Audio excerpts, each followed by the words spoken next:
Pride and Prejudice by Jane Austen. Chapter 47. "I have been thinking it over again, Elizabeth," said her uncle as they drove from the town, "and really, upon serious consideration, I am much more inclined than I was to judge as your eldest sister does on the matter. It appears to me so very unlikely that any young man should form such a design against a girl who is by no means unprotected or friendless, and who is actually staying in his colonel's family, that I am strongly inclined to hope the best. Could he expect that her friends would not step forward? Could he expect to be noticed again by the regiment, after such an affront to Colonel Forster? His temptation is not adequate to the risk." "Do you really think so?" cried Elizabeth, brightening up for a moment. "Upon my word," said Mrs. Gardiner, "I begin to be of your uncle's opinion. It is really too great a violation of decency, honour, and interest for him to be guilty of.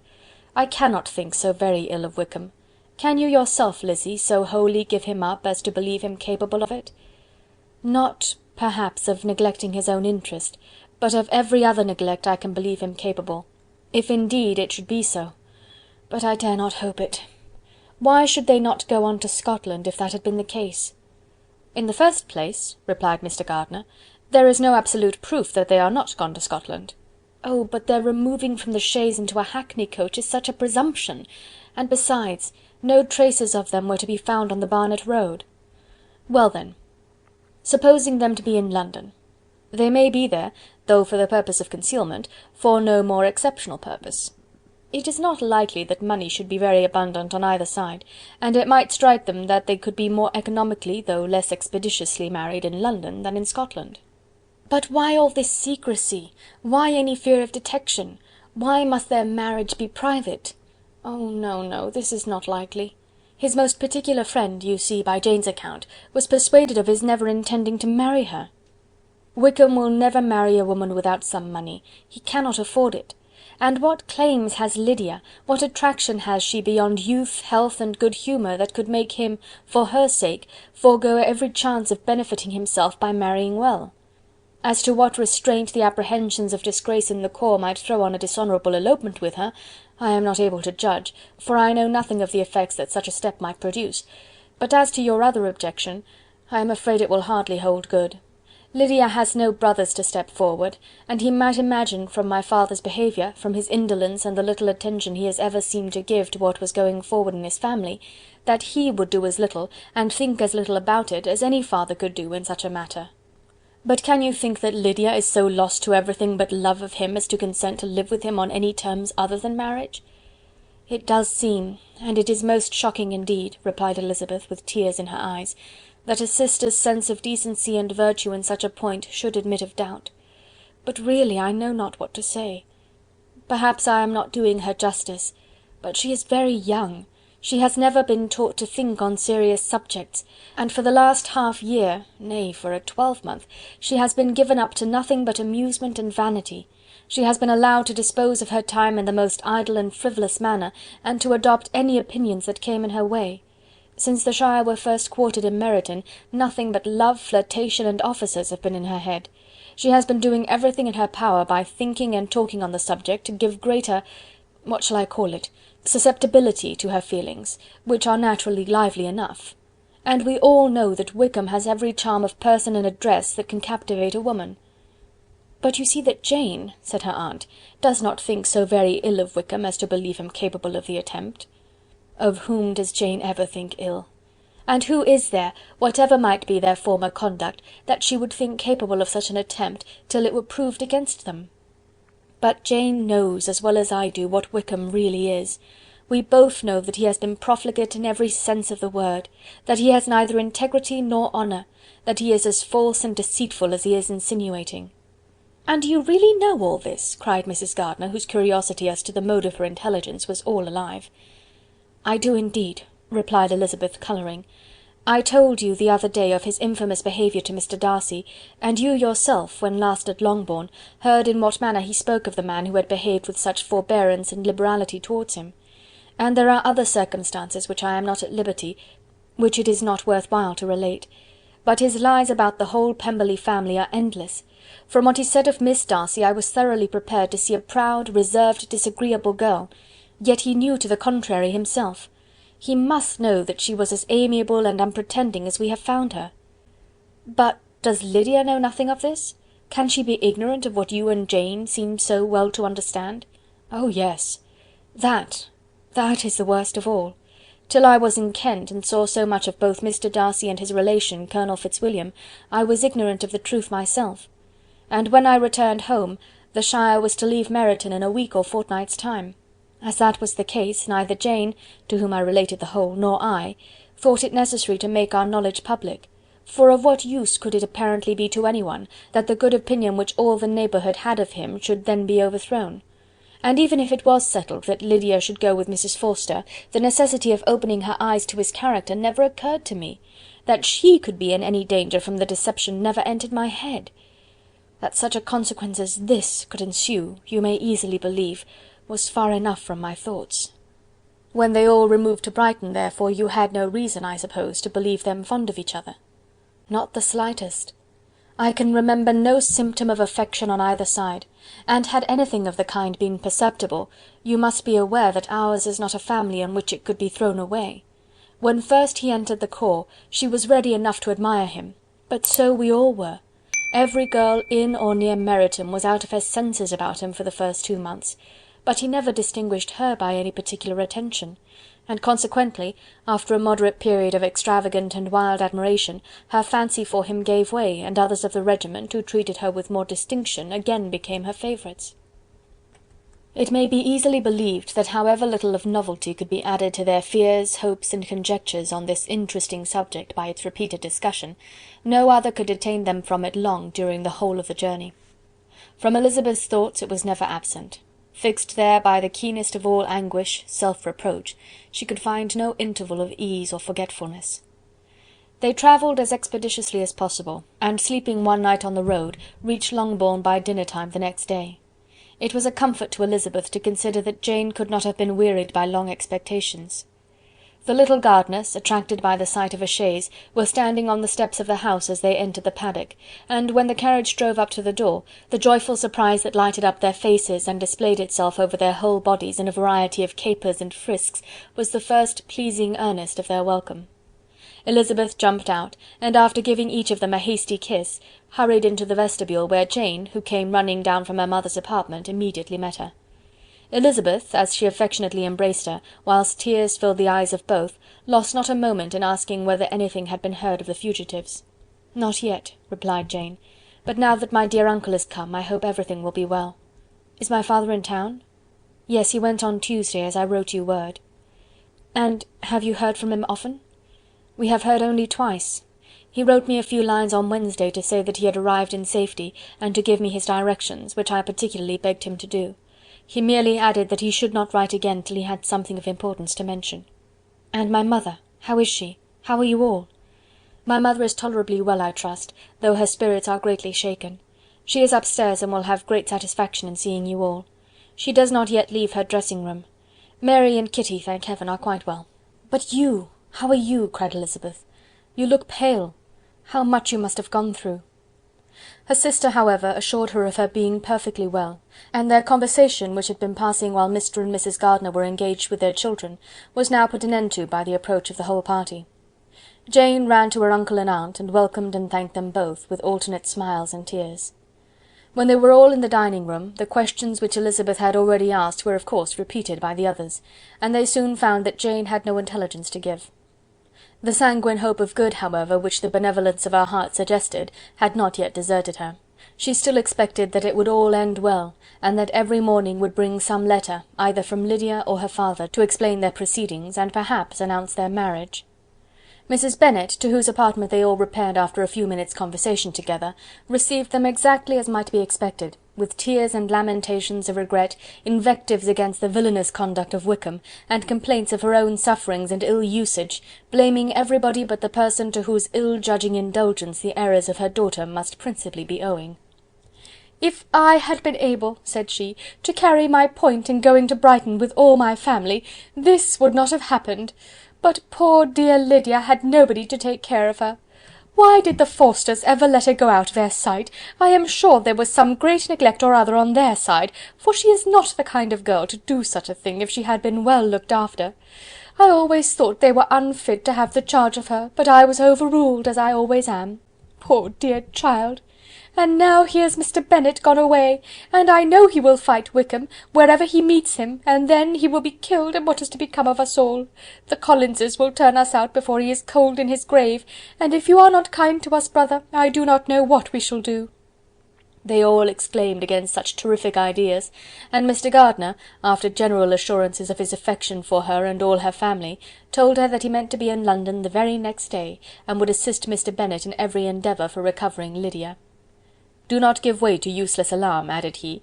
"Though it is right to be prepared for the worst, there is no occasion to look on it as certain. It is not quite a week since they left Brighton. In a few days more we may gain some news of them. Until we know that they are not married, and have no design of marrying, do not let us give the matter over as lost. As soon as I get to town I shall go to my brother, and make him come home with me to Gracechurch Street, and then we may consult together as to what is to be done." "Oh, my dear brother," replied Mrs. Bennet, "that is exactly what I could most wish for. And now do, when you get to town, find them out, wherever they may be, and if they are not married already, make them marry. And as for wedding clothes, do not let them wait for that, but tell Lydia she shall have as much money as she chooses to buy them, after they are married.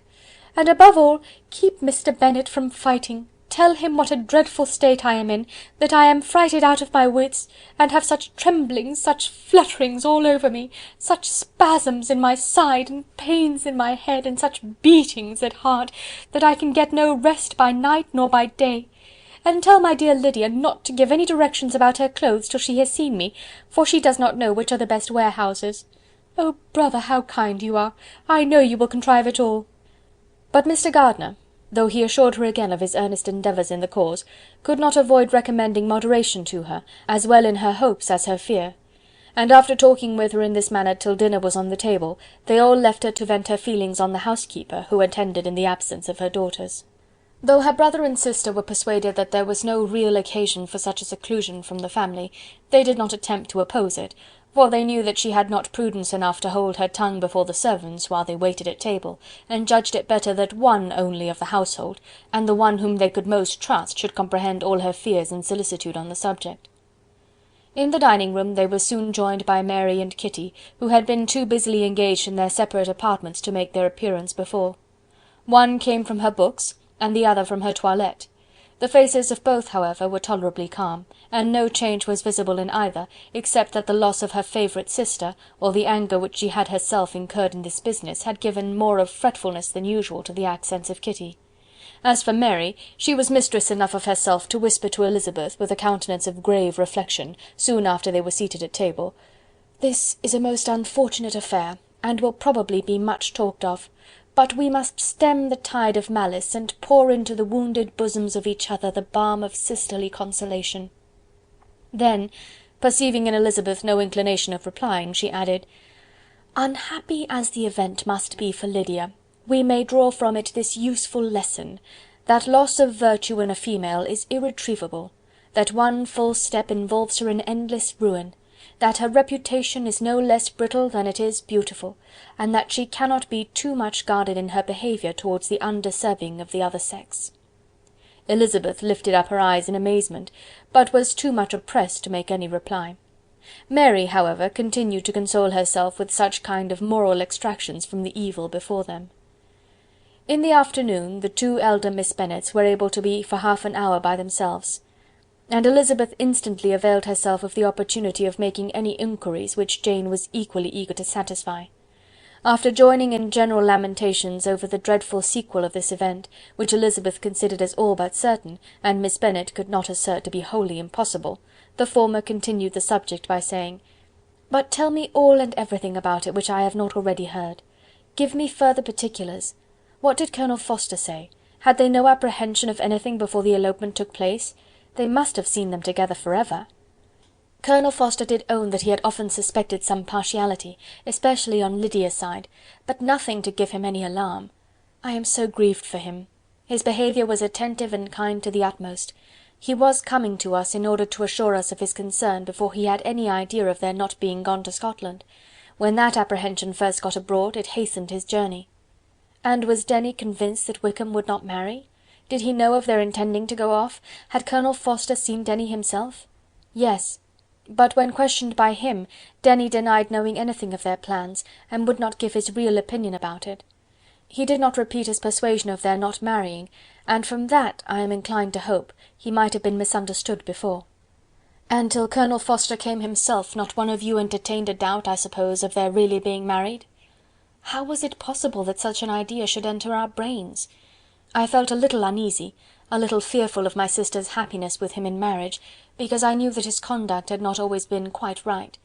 My father and mother knew nothing of that. They only felt how imprudent a match it must be. Kitty then owned, with a very natural triumph on knowing more than the rest of us, that in Lydia's last letter she had prepared her for such a step. She had known, it seems, of their being in love with each other many weeks. But not before they went to Brighton. No, I believe not. And did Colonel Forster appear to think well of Wickham himself? Does he know his real character? I must confess that he did not speak so well of Wickham as he formerly did. He believed him to be imprudent and extravagant, and since this sad affair has taken place, it is said that he left Meryton greatly in debt, but I hope this may be false. Oh, Jane! Had we been less secret, had we told what we knew of him, this could not have happened. Perhaps it would have been better, replied her sister, but to expose the former faults of any person without knowing what their present feelings were seemed unjustifiable. We acted with the best intentions. Could Colonel Forster repeat the particulars of Lydia's note to his wife? He brought it with him for us to see. Jane then took it from her pocket-book and gave it to Elizabeth. These were the contents. My dear Harriet, you will laugh when you know where I am gone, and I cannot help laughing myself at your surprise tomorrow morning, as soon as I am missed. I am going to Gretna Green, and if you cannot guess with who, I shall think you a simpleton, for there is but one man in the world I love, and he is an angel. I should never be happy without him, so think it no harm to be off. You need not send them word at Longbourn of my going, if you do not like it, for it will make the surprise the greater, when I write them and sign my name Lydia Wickham. What a good joke it will be! I can hardly write for laughing. Pray make my excuses to Pratt for not keeping my engagement and dancing with him tonight. Tell him I hope he will excuse me when he knows all. And tell him I will dance with him at the next ball we meet, with great pleasure. I shall send for my clothes when I get to Longbourn, but I wish you would tell Sally to mend a great slit in my worked muslin gown before they are packed up. Good-bye. Give my love to Colonel Forster. I hope you will drink to our good journey. Your affectionate friend, Lydia Bennet. "Oh, thoughtless, thoughtless Lydia!" cried Elizabeth, when she had finished it. "What a letter is this, to be written at such a moment! But at least it shows that she was serious on the subject of their journey. Whatever he might afterwards persuade her to, it was not on her side a scheme of infamy. My poor father! How he must have felt it! I never saw anyone so shocked. He could not speak a word for full 10 minutes. My mother was taken ill immediately, and the whole house in such confusion." "Oh, Jane!" cried Elizabeth, "was there a servant belonging to it who did not know the whole story before the end of the day?" "I do not know. I hope there was. But to be guarded at such a time is very difficult. My mother was in hysterics, and though I endeavoured to give her every assistance in my power, I am afraid I did not do so much as I might have done. But the horror of what might possibly happen almost took me from my faculties. Your attendance upon her has been too much for you. You do not look well. Oh, that I had been with you! You have had every care and anxiety upon yourself alone. Mary and Kitty have been very kind, and would have shared in every fatigue, I am sure, but I did not think it right for either of them. Kitty is slight and delicate, and Mary studies so much that her hours of repose should not be broken in on. My aunt Phillips came to Longbourn on Tuesday, after my father went away, and was so good as to stay till Thursday with me. She was of great use and comfort to us all, and Lady Lucas has been very kind. She walked here on Wednesday morning to condole with us, and offered her services, or any of her daughters, if they should be of use to us." "She had better have stayed at home," cried Elizabeth. "Perhaps she meant well, but under such a misfortune as this, one cannot see too little of one's neighbours. Assistance is impossible, condolence insufferable. Let them triumph over us at a distance, and be satisfied." She then proceeded to inquire into the measures which her father had intended to pursue while in town for the recovery of his daughter. "He meant, I believe," replied Jane, "to go to Epsom, the place where they last changed horses, see the postillions, and try if anything could be made out from them.